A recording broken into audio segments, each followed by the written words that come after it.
Talk about Barcelona first of all. Now, the Spanish football expert Graham Hunter joined Max Rushton and Charlie Baker on the warm-up on talkSPORT earlier this morning and laid bare some of the peculiarities of Barcelona's transfer business.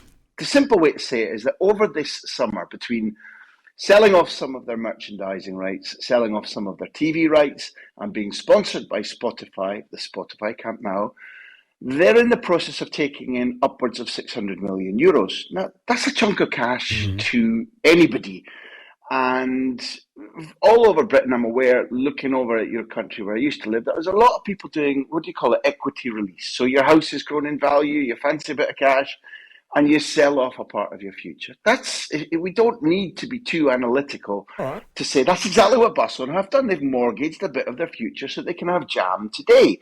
The big difficulty, the thing that you'll be talking about much more as these great players, whether it's Kessie from Milan, Christensen, how do you register them with the league? Because the league is a different thing from have you got enough money to buy from Leeds, have you got enough money to buy from Bayern Munich? They now have to drastically reduce their wage bill. Otherwise, some of these players, none of these players who have signed this summer are guaranteed to be registered to play. That's where the mystery lies.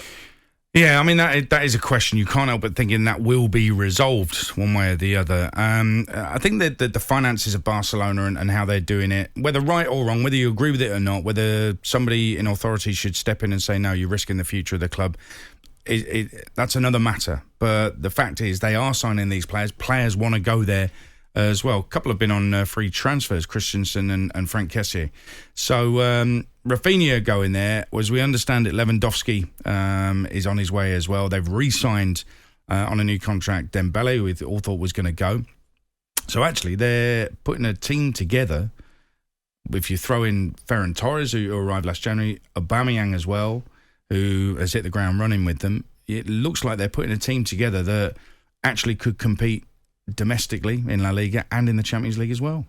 Yeah, they're on their way back for me. It's confusing. It is confusing. Obviously, I listened to that feature there, but it's confusing when you hear how much they owe wages to Frenkie de Jong. I think Gerard Piqué's owed a lot of wages as well. How can they be allowed to sign these players for that money? But the questions are being answered, and I think they're just trying to be smart, particularly in Frenkie de Jong. I think they just want Manchester United to obviously pay some towards the owed money. But if I'm Frenkie de Jong looking at the signings thinking, well, they owe me all this money, I'm not going until I get my money. And that's understandable. But they're a massive global business that are going to earn money, as he said, on merchandise, TV rights, Spotify, of course. So they're going to come back. And I think they're just building now for when the finances does start to level itself out, which it certainly will. Well, I think it's a bit rich. I've heard some people complaining about it. Some fans criticising Barcelona need to have a look at themselves first. Also, they've had the misfortune of losing Lionel Messi when he didn't want to go and they didn't want to lose him. There was no option there. He had to go.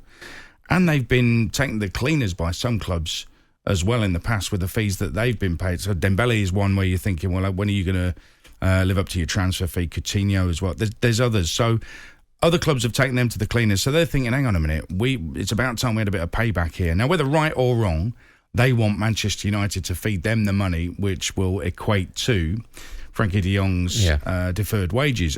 And I kind of get that. I'm with you as well. I think some people might look at it and think, well, he obviously doesn't want to go to Man United if he's holding out for his wages. I don't think it's like that.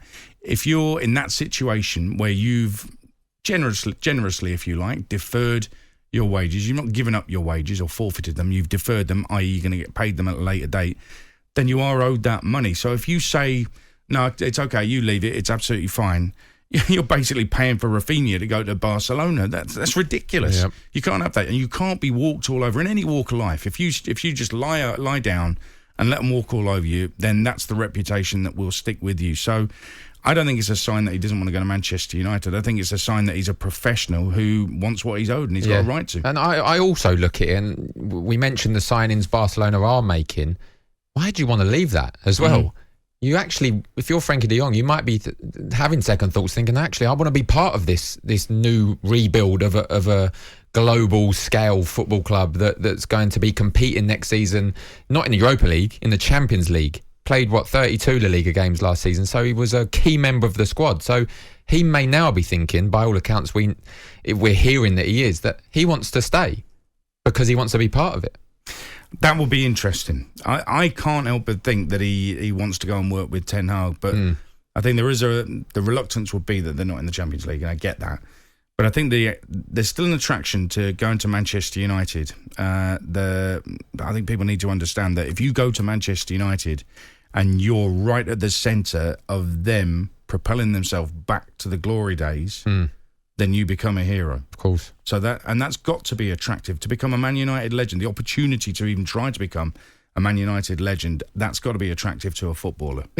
Of course it is, yeah. And like you said, to work with Ten Hag again, because they work together, of course, at Ajax, and so he knows what he can bring to the football club. It's a lot of money, and I said this before, but he's a good player.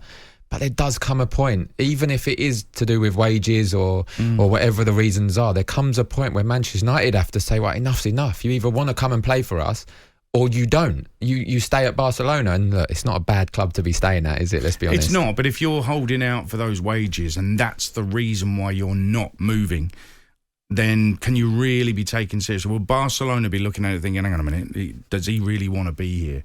Does he really? When you're suggesting that actually he might want to stay and be part of it, I'm not entirely convinced by that argument, but... You could front it that way. Yeah. If you've got smart advisors around, you could front it that I want to stay, and look, something can be put into words that you will be getting your money backdated from wherever it is. But he's a good player, and he could play in any team. He could play in Barcelona's team next season or Manchester United. If it comes down to wages, yeah, there would be question marks over that if he stayed. But as a player, if you've got the right advisors, you can front it any way you want.